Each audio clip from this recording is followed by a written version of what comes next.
esto sí, de verdad es una locura. Chicos y no tan chicos, les voy a leer algunas cosas. Creo que esta es muy sentida y creo que viene al caso con todos los chicos que están acá. ¿Qué futuro crees que tengamos como jóvenes en el periodismo?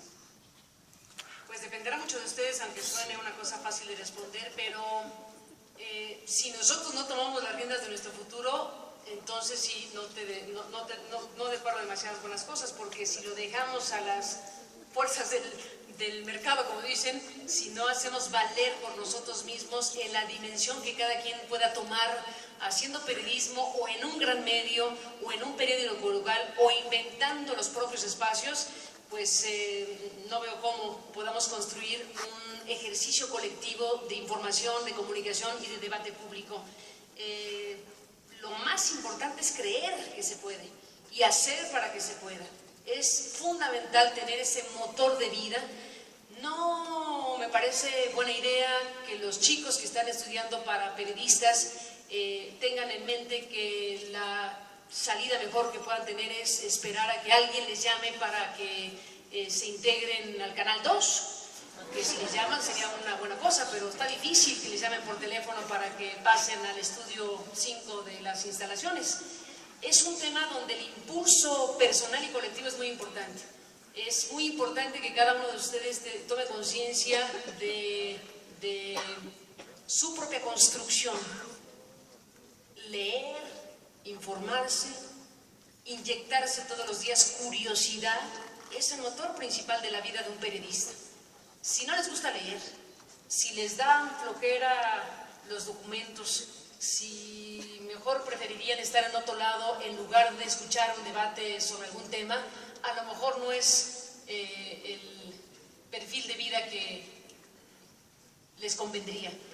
Un periodista tiene un impulso permanente y sobre todo el gran motor de la curiosidad, del interés por las cosas, de querer debatir, de querer contrastar, de querer saber y sobre todo contar. De eso estamos hechos y yo creo que aquí habemos muchos con ganas.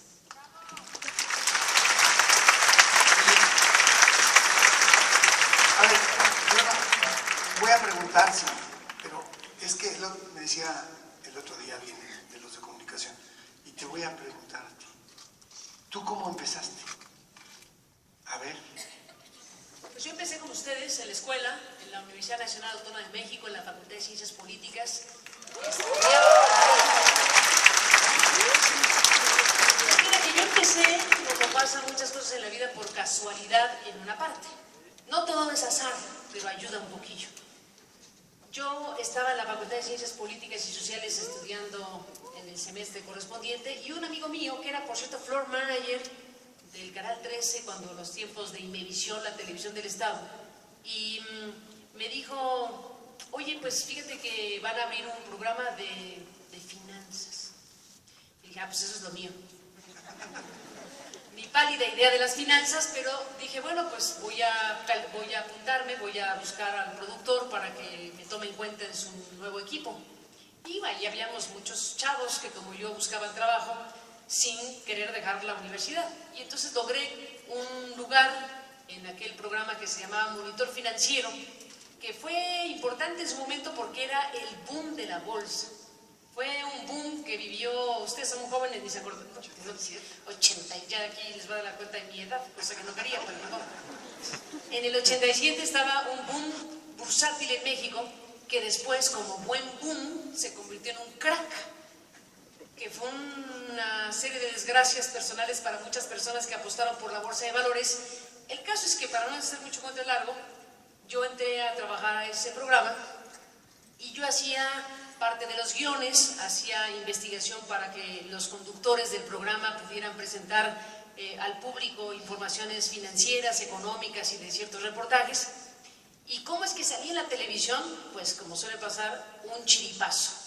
Un buen día, en ese programa que era diario y en vivo, hubo una inundación o algo por el estilo y ninguno de los dos conductores que tenía que estar ahí llegaba, ni llegó.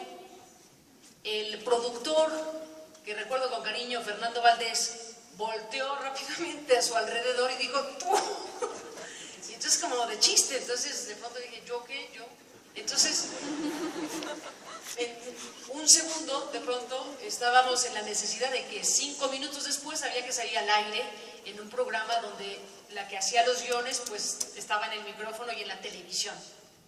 A lo mejor no lo hice tan mal porque luego ya me invitaron a hacer una pequeña sección, pero sí fue aterrador el asunto, porque al final uno, supongo que cuando sale en la televisión por primera vez, medianamente tiene que hacer un ejercicio previo de meditación, de serenar los ánimos, en fin, a lo mejor por eso soy yo un poco acelerada, porque todo fue así tan intenso y tan rápido. Entonces, bueno, ¿cómo empecé en la televisión? Así empecé en la televisión, y después pues fui ganando algunos espacios, pude trabajar en la radio, en Radio Educación, y como trabajaba en un programa de economía y finanza en la televisión, me invitaron a participar en una producción en Radio Educación sobre la economía, se llamaba Los Economistas, y luego, bueno, en fin, ya vinieron... Era del Colegio Nacional de Economistas. Exactamente, una coproducción de Radio Educación y Los Economistas. Yo que soy economista decía, ¿y esa qué hace ahí? Pues yo me decía lo mismo.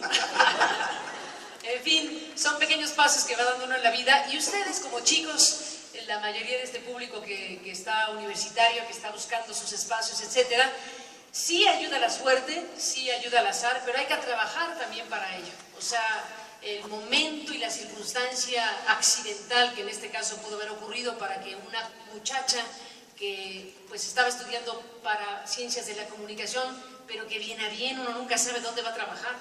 Uno dice, bueno, yo voy a estudiar ciencias de la comunicación, y bien a bien uno nunca acaba de saber para dónde se conducen las cosas. Sí sería bueno que le fueran pensando qué les gustaría hacer y dónde les gustaría estar, pero también es muy importante que sepan que cualquier cosa que se presente en la vida de oportunidad laboral no sucederá del todo bien si no viene acompañada de su propia inversión en ustedes mismos, de su preparación, de las lecturas que hayan hecho, de las películas que hayan visto, de los debates a los que hayan sido partícipes, de las cosas que van nutriendo a un profesional. Y eso no se lo regala a nadie. Esa construcción la hace cada quien a partir de su interés, de su curiosidad y de sus ganas de ser y de estar ante una sociedad que tiene derecho a tener información, que quiere periodistas inteligentes, libres, independientes, y yo confío que muchos de ustedes lo van a lograr.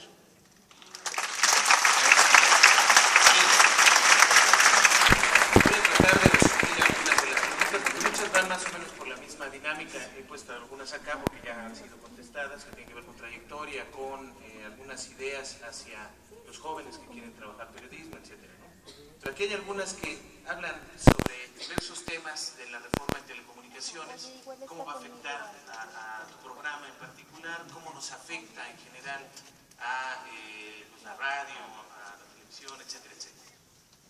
Pues mira, ese es un gran tema, desde luego. ¿Qué es lo que tenemos en el México de hoy sobre ese tema? Además de la petrolera, la segunda gran reforma de los últimos 20 meses, o una de las reformas más importantes, efectivamente es la de telecomunicaciones y radiodifusión. Si ustedes se acuerdan, cuando la cúpula política firmó el llamado Pacto por México, firmaron ahí el presidente, los presidentes de los partidos, los legisladores, etcétera, y en las primeras hojas de la presentación del Pacto por México pusieron que en buena medida se harían esas reformas para que el Estado mexicano pudiera combatir, pudiera desmontar los grandes poderes fácticos. Incluso es de llamar la atención que se haya firmado por parte del Ejecutivo y los demás un texto que decía con todas sus letras poderes fácticos. ¿Y por qué digo esto?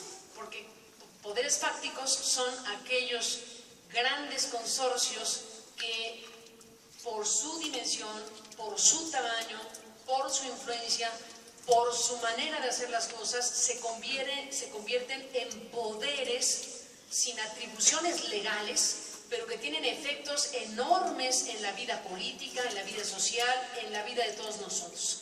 No solo son poderes económicos per se, que lo son, sino son poderes que inciden de diferentes maneras en ámbitos en los que no están invitados.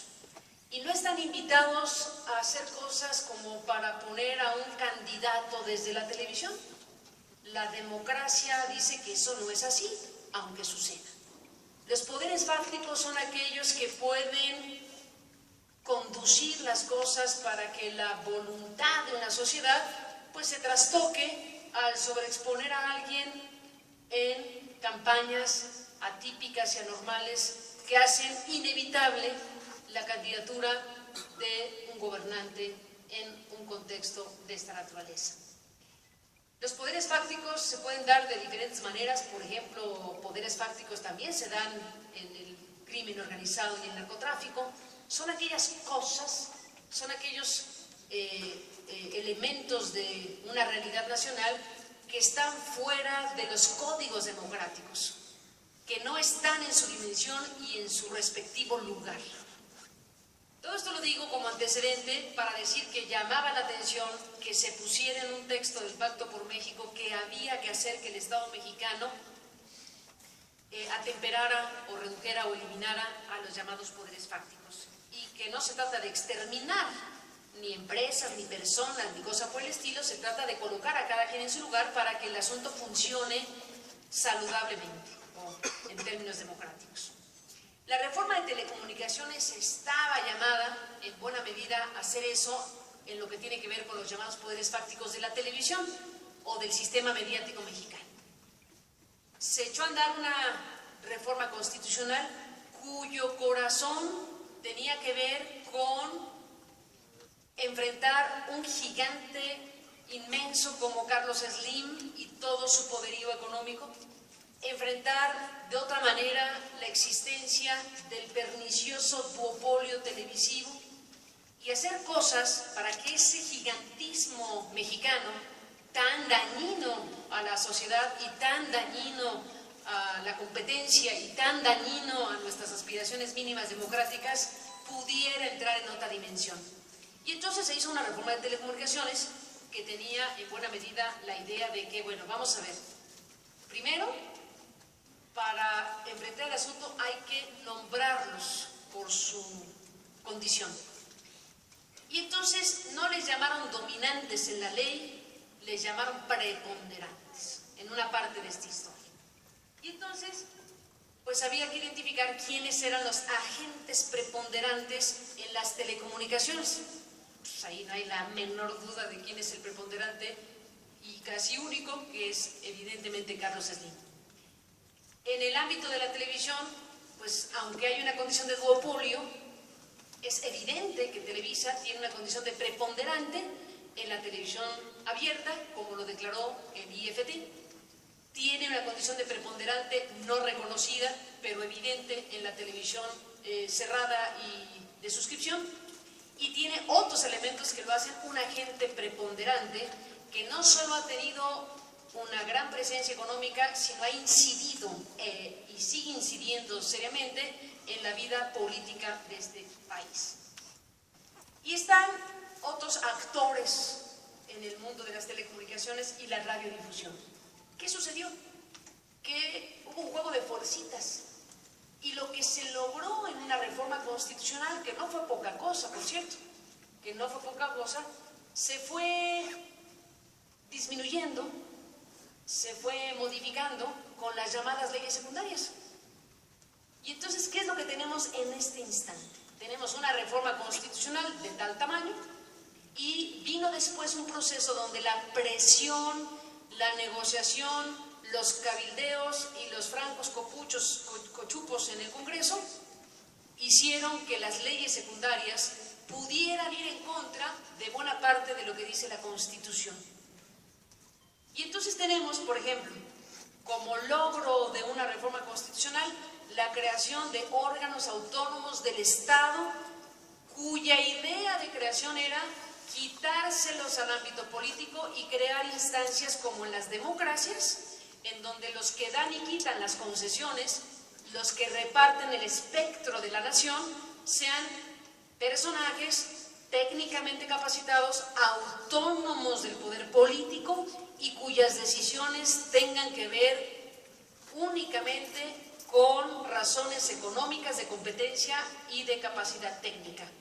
No con que si el presidente le cae bien o mal a alguien y le da tal o cual concesión. Quitarle la discrecionalidad al tema de las telecomunicaciones era un propósito fundamental de la reforma de telecomunicaciones. ¿Qué sucedió?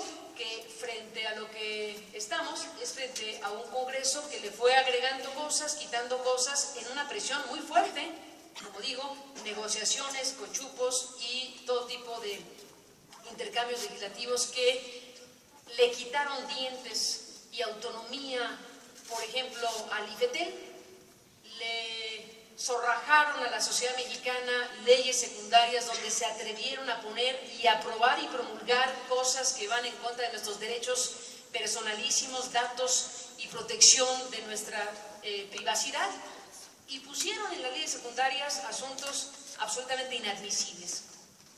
¿Qué sucedió? Que las criaturas recién nacidas del IFETEL y el nuevo IFAI, por ejemplo, no hicieron valer su condición legal de autónomos y acudir a la Suprema Corte de Justicia para decirle a la Corte: oye, quiero que veas que lo que me dieron en la Constitución me lo están quitando con las leyes secundarias. Pues resulta que esos órganos autónomos recién nacidos, producto de la reforma de telecomunicaciones y radiodifusión, pues están dando muestras de que ni son tan autónomos ni están a la altura de lo que se les dio, y que las presiones nuevamente y que el statu quo imperante se volvió a imponer y los inhibió. Si ustedes ven lo que pasó en el IFAI y lo que pasó en el IFETEL en los últimos días, se podrán dar cuenta de lo que quiero decir. Al IFAI llegaron 200 y pico organizaciones y personas defensoras de la transparencia y de la protección de datos personales a entregar un documento para decirles, por si hacía falta un empujoncito, vayan a la Corte y digan que lo que dejaron en las leyes secundarias los legisladores atenta contra el derecho de la ciudadanía a su privacidad. ¿Por qué dejaron en las leyes secundarias? ¿Por qué le pusieron y luego le dejaron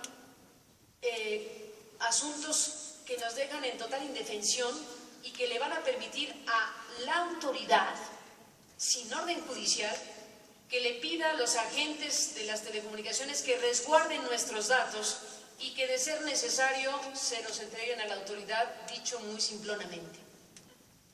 Eso que parecía un imposible y que uno creía, yo creía, que lo habían puesto para quitarlo de esas fichas de negociación en la construcción de las leyes.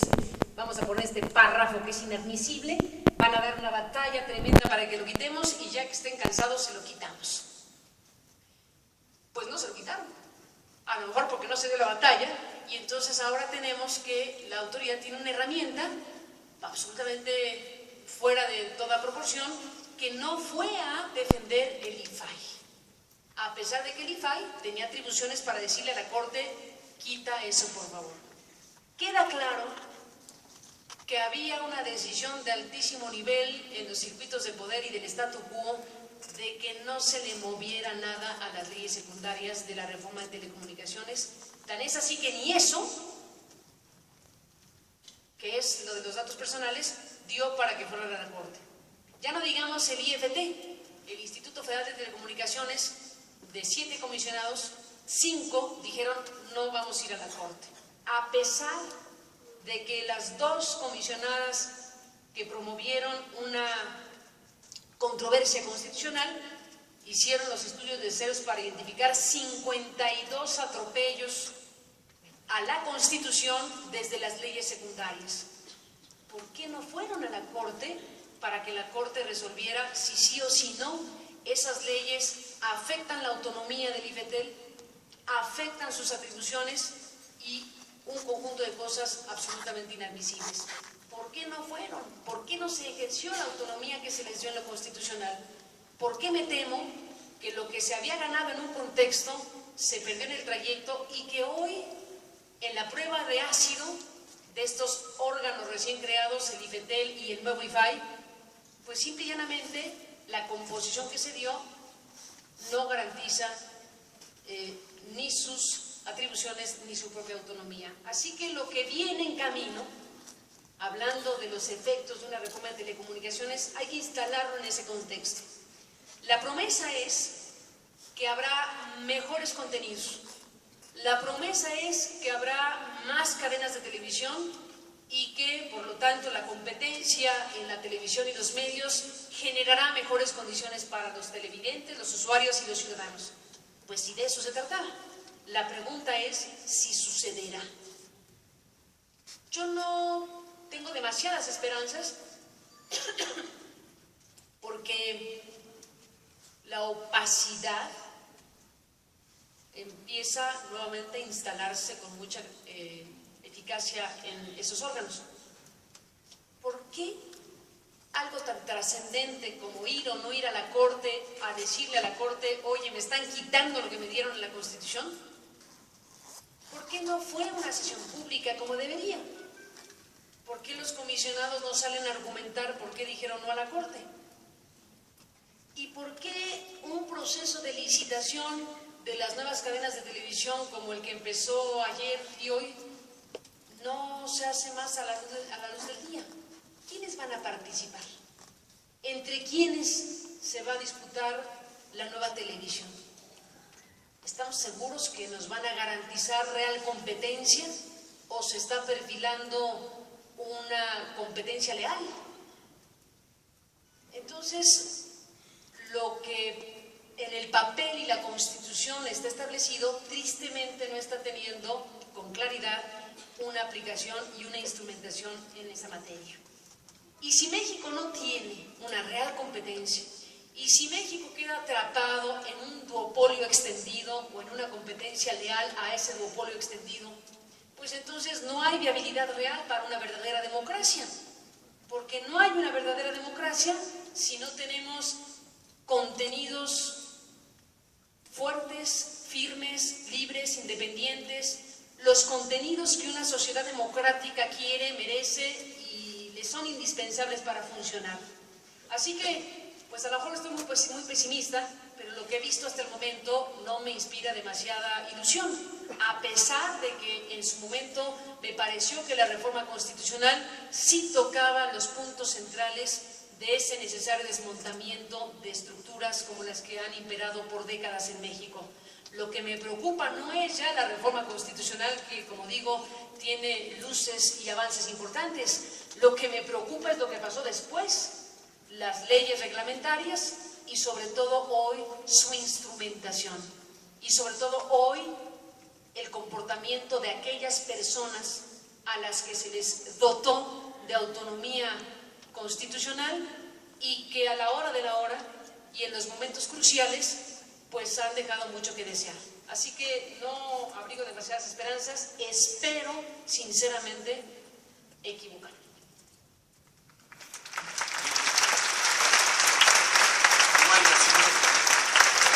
¿Alguien dice Carmen se perdió la cadenita? Sí, por aquí la traigo. Bien. Obviamente hay muchas preguntas que tienen que ver con nosotros como ciudadanos de a pie, los ciudadanos en común. ¿Qué podemos hacer? Esta es la primera. Tú como periodista y desde tu medio, ¿qué puedes hacer?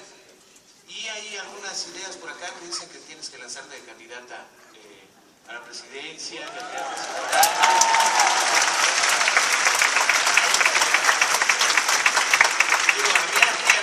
más de 100 votos, ¿eh? ¿Alguien se quería por esta candidatura? Ah, caray, no, pues por lo menos vamos a hablar. Venga. No, pues muchas gracias por la flor. ¿Qué hacer? Esa es muy buena pregunta, porque luego, ante tal catarata de pesimismo como el de Aurelio, que es terrible, pues hablamos mucho con él porque me pone muy mal. Ante tal cantidad de problemas y de asuntos que nos agobian, no hay que perder esta parte luminosa y desde muchos puntos de vista lo que podamos hacer parte de ahí. Hay que divertirnos, hay que continuar, digamos, con nuestra vida y nuestras tareas. Y cuando lanzan preguntas como que, ¿qué hacemos? Yo digo, a ver, aquí no hay recetas. Y ni modo que alguien venga a decir aquí, te toca hacer tal cosa, etc. Hay liderazgos, desde luego, y hay personas y situaciones que pueden inspirar y estimular nuestra imaginación y decir para adelante hacia esta ruta o hacia este objetivo. Sin embargo, la parte más, hasta organizar a los condóminos de una vivienda, hasta decidirse preguntar a una dependencia pública por qué esta carretera y cuánto les costó, desde preguntarle al de al lado, oye, ¿cómo vas? ¿Cómo ves si vamos invitando al de acá para irnos a discutir este tema? Esos pequeños grandes pasos, esos pequeños grandes estímulos que nosotros hacemos son vitales, son fundamentales, son los que hacen o no hacen a una sociedad. Nuestro impulso personal y colectivo es la esencia fundamental de una sociedad. Ser de una manera o de otra para un país cruza necesariamente por ese impulso de los ciudadanos, por ese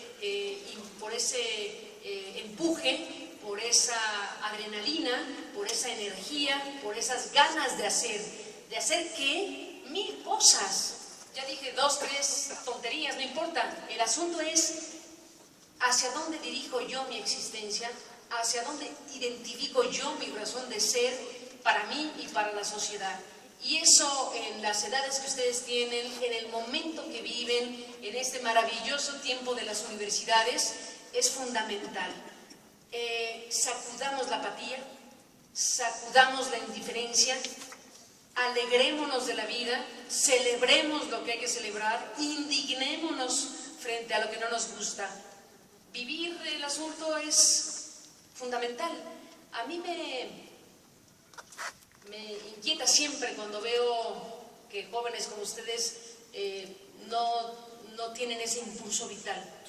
Unos lo tienen, otros no lo tienen. Lo importante es verse al espejo, y cada uno lo tendrá en su casa, en su habitación, en su baño, en la bolsa, en la mochila. Un espejo para vernos, un espejo para decir, ¿quién soy yo? ¿Y qué quiero hacer? ¿Hacia dónde me dirijo? Y yo simplemente los invito a que esa fuerza y esa adrenalina no nos abandone. No podemos seguir cargando a este país desde la indiferencia. No podemos seguir cargando el montón de problemas y de asuntos que son absolutamente inadmisibles. Ya dijimos, miles de muertos, desaparecidos, pobreza, en fin, todo eso que forma parte de una realidad. Hay que hacer cosas para que eso se transforme. Sí hay que creer que un país puede ser distinto, sí hay que creer que una sociedad puede mejorar, y única y exclusivamente depende de nosotros.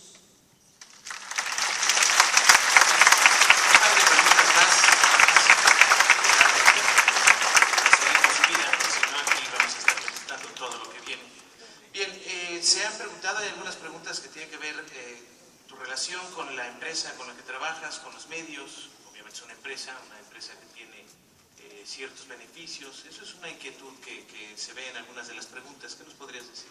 A ver, dime más. Sí, mira, aquí hay una directa, la voy a leer así tal cual. Venga. No tiene ningún problema para informar sobre el autoritarismo del gobernador Moreno Valle mientras trabaja con un empresario cercano a él. No me digan, ¿y qué hago yo aquí entonces? Yo creo que hemos logrado una cosa buenísima en el equipo de trabajo que ahora estamos en MBS, y no ha sido gratis ni fácil. Y la cosa buenísima es que hemos logrado establecer una presencia independiente dentro de la propia empresa. Después de varios capítulos previos y de situaciones difíciles, logramos establecer algo que no está mal que tengan en su agenda, para los que están pensando ser periodistas, que tiene que ver con un código de ética, que tiene que ver con una idea de relación y de interlocución entre los periodistas y las empresas de los medios. ¿Cómo hacerle para que un profesional, un periodista que trabaja efectivamente en una empresa que a su vez tiene intereses corporativos diversos como empresa que es, cómo hacer para establecer un nivel de interlocución serio, profesional y claro? Pues una buena herramienta, y yo he conseguido establecerla como mi herramienta de relación profesional ahí, es un código de ética. ¿Qué es eso? Pues un documento donde pongamos con mucha claridad lo que se vale y lo que no se vale en el periodismo. Un código de ética es un conjunto de ideas que se asumen como propias, que se ponen en práctica a la hora de ejercer el periodismo y que dice con claridad lo que se vale y lo que no se vale. No es que nos lo hayamos inventado, es una herramienta que existe en los principales medios de comunicación del mundo, el New York Times, el Washington Post, el Le Monde, los grandes medios referenciales de prensa en el mundo, sus periodistas, los medios mismos tienen esos códigos donde se dicen a sí mismos, le dicen a sus audiencias los parámetros de ética periodística a los que se comprometen, y si no los cumplen, el público tiene derecho a reclamar, porque se hacen del conocimiento de la audiencia y se comparten en todo caso. ¿Qué tipo de cosas debe uno establecer a la hora de tener una relación profesional con una empresa? Insisto, que tiene efectivamente intereses diversos, empresariales por ser empresa, corporativos y diversos, e incluso que puedan o no tener los dueños relaciones cercanas o no con tal o cual político o gobernante. Esos códigos de ética deberíamos tenerlos como una condición sine qua non entre medios y periodistas.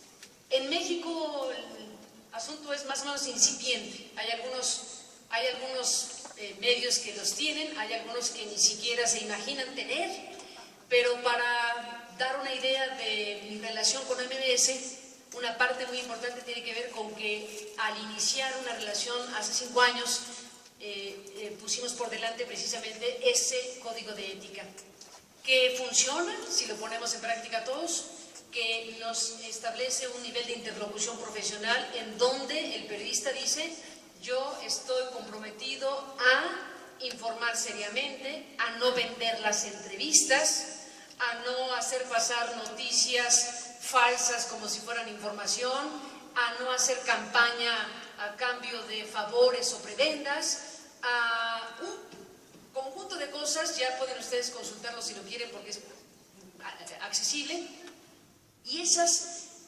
reflejan el interés del público por encima del interés corporativo, de poner por delante el interés general a algún otro elemento que pudiera estar en el interés de un corporativo o de una empresa. Todo eso es mejor ponerlo por escrito, todo eso es mejor decirlo en voz alta, de tal manera que si ocurre algo, un suceso, un incidente, una tensión particular, hay un referente en el cual decimos: ¿y qué dice aquí de entrevistas pagadas? Y aquí yo puedo decir, desde luego, no es aceptable que un periodista le diga a su audiencia: aquí está el señor gobernador, no sé qué, ¿qué quiere usted decir, gobernador? Porque ya hubo un cheque de por medio que recibió o el medio o el periodista. Eso es totalmente inaceptable, aunque la caja registradora suena con demasiada regularidad en algunas estaciones de radio. En fin, la relación de los periodistas con las empresas tiene que cruzar por la relación de los periodistas con su audiencia.